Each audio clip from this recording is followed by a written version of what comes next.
We are in the middle of television centre outside, because I can't get inside. And don't worry about me, by the way, if you watch the first bit, because the calls are flooding in now. They're coming bursting in, all sorts of offers. Yourself, Philip. No one here, look. The place is deserted. I mean, you know, you're finished. Nobody needs burnt out old specimens like you. You want young, vibrant faces. The telephones are ringing. Oh, yeah. Vince. Let's listen, shall we? I think I heard one. I think I heard one. No. And as for you, your turncoat... I think we'll get on very well, won't we, Gordon, eh? All I can suggest, Vince, if you are going to apply for my job, is that you write your application form and send it in, because, of course, if I'm in the post room, I'll be opening it. I'm delivering it by hand later myself. Thank you for the nice things you said about us on that lovely little programme of yours, and for getting into such a mess on our account. Whatever it is you're going to do now, we do wish you all the luck in the world. Margot has just got a message for you too. Philip, before you go, can we have our artwork back? Thank you. I didn't know they were going to do that. That's very nice. No, you can't have it back. I've saved it. Gordon, change your mind. Stay. You will stay. You're not going to do anything like... No, of course you aren't. Roger Finn Big boss here at BBC Television, Michael Grade, and given the sack. At least that's what it looked like, and Philip is now outside the building.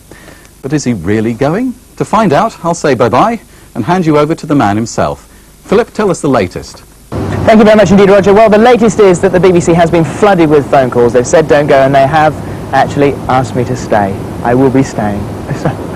I'm chuffed. But it's not through professionalism, really, because not everything I've done has gone particularly smoothly. Not always have I been able to keep that straight face. Ah, Mrs. Apron. Oh, whatever was that terrible scream, Mr. Philip? She left very quickly. She didn't seem to like the spider, actually. It's a shame. But I've just made a lovely hot pot of tea and coconut macaroons. She can't leave. Mr. Philip, whatever was that terrible scream? Well, it's Siobhan. She's left very quickly. Apparently she didn't like the spider. She must be a little bit frightened of them. I'm sorry about that. But I've just made a lovely hot pot of tea and some coconut macaroons. Don't laugh! I'm sorry. Oh, dear. Mr. Philip, whatever was that terrible scream? It's Siobhan. Oh, Mr. Philip, whatever was that? Hang on, hang on. Oh, Mr. Philip, whatever was that terrible scream? Once more and I've got it. Once more and I'm all right. Just once more. But I've just been slaving in the kitchen having a lovely hot pot of tea and some coconut macaroons. You're going. I'm serious and you're going. You're making me laugh. I'm not. That was fabulous. There are so many surprises today, I can't believe it. I've no idea about any of this. That says it all, Sarah, Philip. what are you doing That says here? it all, why you've been moved on. Well, I have, actually. I've been budged. Moved on Yes. to Panorama, I hear. It is Panorama. Well, at least you're staying. And Gordon has decided, my pal has decided that he's going to stay with me. That's I knew nice, that. isn't it? I knew. I heard. He's going to stay with you. Well, he might stay with me. Why? What have you got a better Well, offer? I was just passing through to come and say, I'm so sorry that you're not going to be here anymore. You're going to be elsewhere. In the ether. In the ether. And I thought I'd drop in and see if I could see if I could ask Gopher. Perhaps does he need a stand-in or someone to help him in his remake of Gone with the Wind, is it? Gone with the Wind, Sarah. How could it be?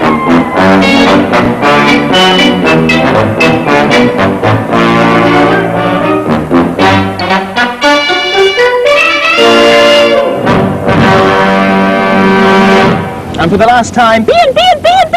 Right, now of course we've been running our downtown competition and it is time to announce the winners. It was split into two parts, over 10 and under 10.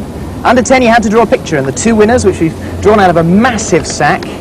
First of all, congratulations David Plunkett, he's 4 in Halifax, West Yorkshire. Congratulations, you are super fab, hip and trendy. We'll be in touch with all our winners to tell them about their prizes. How exciting, haha. Rachel Anderson, your picture's won. And she lives in Padbury in Buckingham, and she is 7. And of course the over 10s had to answer questions. What was the name of the dance in the song Downtown? What year was it released? And also, What number did he get to in the charts? Of course, the answer was Bossa Nova for the dance. It got to number 2 and it was released in 1964. Congratulations to Claire Thomas from Burntwood in Staffordshire. She's 15. Well done. And also to Martin Appleton, who's 13 3/4. All got the correct answers, and he's in Colchester in Essex. And there's one I did want to read out where they got all the answers wrong. I won't say who it is because it's a bit embarrassing. What's the dance mentioned in Downtown? General Box and Nova. That's not right, is it?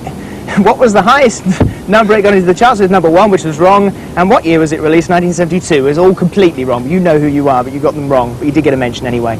Well, of course, today has been my final day in the afternoons, and I have been joined by a group of mates. My mates are here. That's mine, that one.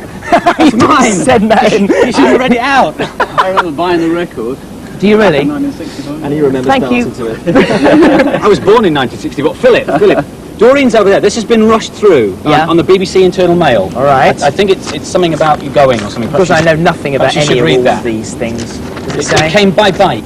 Dear Mr. Schofield, not a lot escapes us here at the external department, and we heard that you were leaving Children's BBC. An ideal opportunity, we thought, because we do have an opening in one of our up-and-coming local TV stations. We thought it might suit you. BBC Orkney Islands Television require an out-of-vision continuity announcer to work on the overnight shift from 1 a.m. to 4, and they go 24 hours a day in the near future. If you're interested, perhaps you could let us know as soon as possible, because applications are flooding in.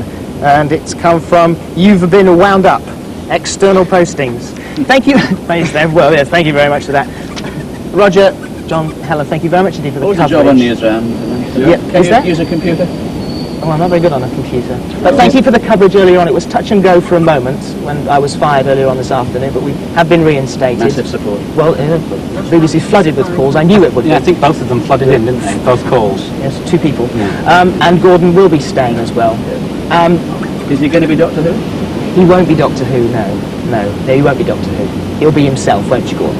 Yes. And I'm hoping to push him in a TARDIS. Post room as well. You won't be needing the uniform now, so they've given it to me as I'm leaving today. So you're safe there as well. Okay. And Andy, you're in on Monday. So Monday. best of luck for that. Thank you Take very over much. the hot seats. Good fun. I am just going to have a couple of seconds to say thank you very much indeed for my past 2 years. Has been great fun, very supportive. Enjoy Children's BBC. It's there for you. And thank you very much to everyone who works on it. Bye-bye.